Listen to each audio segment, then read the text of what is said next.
Assalamualaikum warahmatullahi wabarakatuh. Alhamdulillah, selamat malam para sedulur-sedulur yang saya cintai. Jumpa lagi di kanal YouTube-nya Pak Dikun. Oke para sedulur, beberapa waktu yang lalu kita semua tampaknya bisa melihat, bisa mendengarkan berita yang sebetulnya sangat mencederai demokrasi di negeri kita ini ya teman-teman.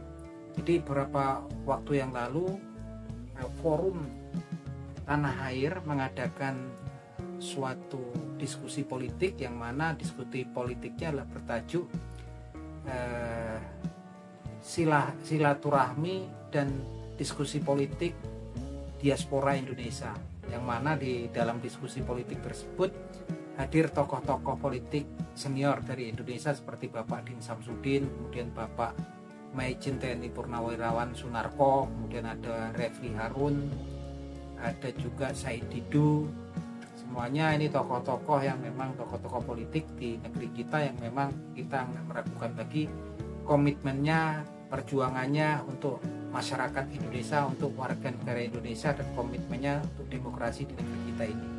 Yang mana memang kemudian dalam forum diskusi tersebut, selain diskusi politik juga merupakan forum silaturahmi dengan putra-putri bangsa Indonesia yang ada di diaspora atau di luar negeri atau di perantauan, yang mana memang dalam diskusi tersebut adalah mendiskusikan tentang kondisi terakhir perpolitikan di negeri kita ini. Nah, ini sekedar silaturahmi dan diskusi politik gitu kan, yang mana memang belakangan ini kan banyak peristiwa-peristiwa yang menciderai demokrasi di negeri kita ya.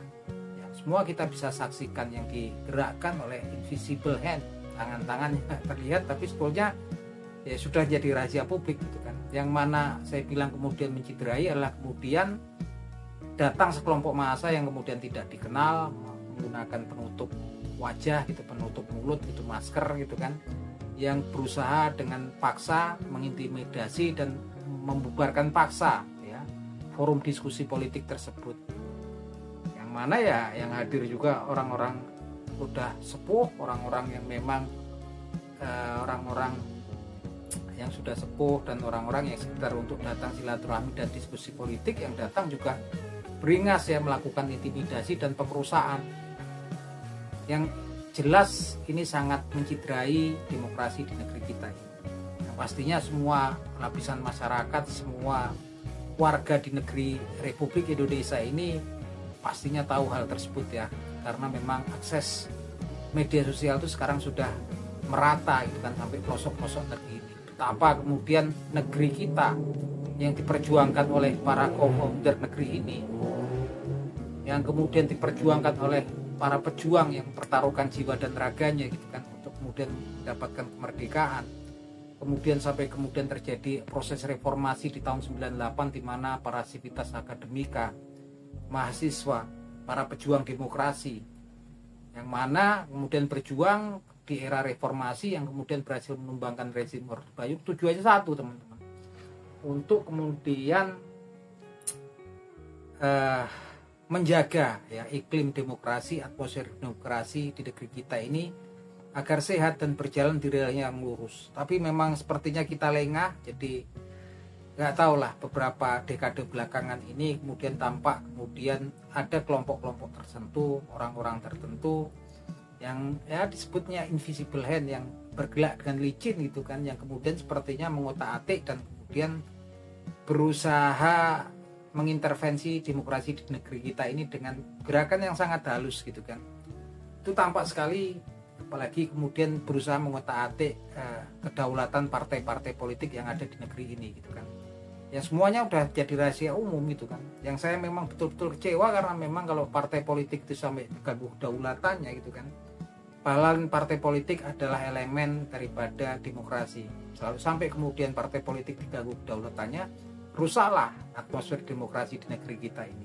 Dan itu tampak kesininya semakin menjadi, sampai kemudian undang-undang, aturan-aturan pun yang kemudian banyak yang kemudian diusahakan diubah kan, untuk kepentingan kelompok, golongan, atau bahkan menafik ya keluarga tertentu saja gitu kan. Itu kan sangat terenyuh gitu kan. yang kesininya semakin menjadi. Bahkan kalau kemudian kita lihat negara kita ini kan menjamin kebebasan setiap individu yang ada di negeri kita ini, warga negara kemudian untuk berpendapat gitu kan, dan itu esensi daripada demokrasi. Yang mana kemudian yang berkumpul ini juga orang-orang yang udah sepuh kayak Bapak Din Samsudin gitu kan, dan juga orang-orang yang bukan mau makar, bukan yang mau melakukan kekerasan seperti Refli Harun, Said Didu, kemudian ada Bapak Majen TNI Purnawirawan Sunarko. Ini kan orang-orang yang adem gitu kan, kalaupun keras di argumen mereka gitu kan, ini kemudian yang datang kan sepertinya orang-orang yang masih muda, yang masih beringas gitu kan. Saya nggak ngerti gitu kan. Bahkan saya meyakini juga orang-orang tersebut yang orang-orang suruhan yang kemudian juga mereka sebetulnya nggak tahu apa yang sebetulnya terjadi gitu kan, yang disuruh ini. Yang jelas ini adalah suatu upaya untuk pembungkaman terhadap orang-orang yang kemudian sepertinya dianggap berseberangan dengan kelompok-kelompok tertentu. Dan tentunya ini sangat menyakitkan, dan sepertinya orang invisible hand itu nggak berpikir jauh. Justru yang seperti ini akan memperkeruh kondisi, semakin banyak kemudian orang-orang ataupun masyarakat yang kemudian semakin membenci, semakin muak dengan apa yang terjadi saat ini. Dan apakah juga invisible hand-nya juga nggak berpikir kalau kemudian orang-orang yang dizolimi tersebut akan diam saja gitu kan. Dan saya yakin akan ada masanya apa yang akan terjadi sebagai imbal daripada perbuatannya tersebut. Walaupun kita nggak bisa menganalisa, kita sampai saat ini juga nggak tahu, tapi tampaknya memang ada yang namanya invisible hand. Dan sekali lagi kita sangat berharap nanti kemudian rejim ini di tanggal 20 Oktober berganti. Besar harapan kita kepada Bapak Prabowo Subianto yang saya yakin memiliki jiwa patriotisme, yang seorang yang kredibilitasnya tinggi dan nggak bisa diintervensi, saya yakin.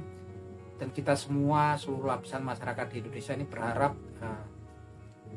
banyak pada Bapak Prabowo Subianto untuk kemudian memulihkan, ya, menjaga daripada demokrasi di negeri kita ini. Dan saya yakin komitmen Bapak Prabowo Subianto terhadap demokrasi di negeri kita ini, saya yakin sekali. Apalagi kalau kita lihat belakangan ini ada agenda politik, yaitu antara pertemuan Ibu Hajah Megawati Soekarno Putri sekaligus selaku Ketua Partai Demokrasi Indonesia Perjuangan, tentunya dengan Bapak Prabowo Subianto yang memang presiden terpilih dan sekaligus juga Ketua Partai Gerindra, ya, partai besar di negeri kita ini. Saya berharap kemudian tokoh ini kemudian bertemu, dan insya Allah saya pikir kemudian PDI Perjuangan kemudian akan masuk dalam kabinetnya Prabowo Subianto. Kita doakan saja teman-teman agar kemudian demi kepentingan semuanya gitu kan. Karena memang PDI Perjuangan mau nggak mau, kalau enggak ini kan nanti invisible hand juga saya pikir bergerak terus gitu kan, semakin berani gitu kan. Nah, saya pikir yang terbaik adalah kemudian untuk Pak Prabowo Subianto, untuk PDIP adalah PDIP kemudian bergabung di kabinetnya Bapak Prabowo Subianto, karena bebannya berat, ya. Bapak Prabowo Subianto ini bebannya berat karena memang warisannya juga warisan hutang yang besar, ya, negeri kita ini kan, dan banyaknya juga rasa kecewaan, konflik di berbagai lapisan masyarakat gitu kan, terkait dengan banyak kejadian yang terjadi belakangan ini. Tapi saya yakin Bapak Prabowo Subianto ini komitmennya sangat kuat untuk demokrasi di negeri kita ini. Nah teman-teman, kalau mengingat tadi yang kejadian yang baru terjadi ini betul-betul menyakitkan gitu kan, dan ini merupakan tanggung jawab kita semua untuk kemudian melawan, ya, memerangi memang kelompok-kelompok tertentu, pihak-pihak tertentu yang berusaha kemudian memaksakan kehendaknya dan membungkam kebebasan setiap warga negara yang untuk kemudian berpendapat gitu kan. Walaupun sebetulnya kalau memang nggak setuju kan, ya nggak bahaya, cuma diskusi seperti itu. Mungkin bikinlah demonstrasi tandingan di luar tempat mereka melakukan forum diskusi tersebut gitu kan. Saya nggak ngerti kalau kemudian orang yang kemudian mengutarakan pendapat tidak dibungkam dengan cara-cara kekerasan gitu kan, cara-cara yang bentuknya sebenarnya premanisme. Kita lihat prosesnya seperti apa, tapi sebetulnya mereka salah, ya, orang-orang yang ada di aktor di balik kejadian tersebut. Karena berita itu sekarang kejadian seperti ini tambah akan memperburuk citra, ya, mungkin invisible hand itu kan, karena akan cepat nanti ini akan menyebar ke seluruh penjuru dunia, karena yang datang ini kan putra-putri bangsa Indonesia yang ada di diaspora gitu kan. Begitupun juga berita ini akan kemudian dipantau, dilihat oleh seluruh netizen yang ada di negeri kita ini, bahkan sampai pelosok-pelosok negeri gitu kan.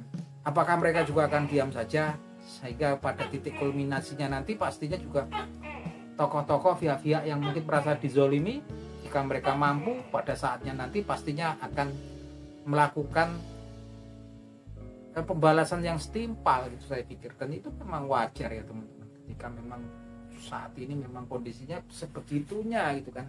Walaupun saya juga nggak beranalisa siapa mereka gitu kan, dan siapa di aktor belakang mereka, tapi yang jelas pada masanya nanti segala macam kebusukan, segala macam yang buruk pasti akan terbuka dengan sendirinya. Sebagaimana sebuah buah yang busuk gak perlu kemudian kita petik, pada masanya akan jatuh dengan sendirinya. Oke teman-teman, ini tanggung jawab kita semua, tanggung jawab semua anak bangsa untuk kemudian melawan ya pihak-pihak yang berusaha merusak iklim ataupun atmosfer demokrasi di negeri kita yang sudah kita harapkan berjalan dengan baik gitu kan. Oke teman-teman, semoga obrolan kita ini bisa menggerakkan hati kita semua, dan kita kemudian waspada mengamati terus iklim dunia perpolitikan di negeri kita ini. Dan kita doakan agar lancar pelantikan Bapak Presiden kita ya, yaitu Bapak Prabowo Subianto di tanggal 20 Oktober 2024 nanti. Selamat.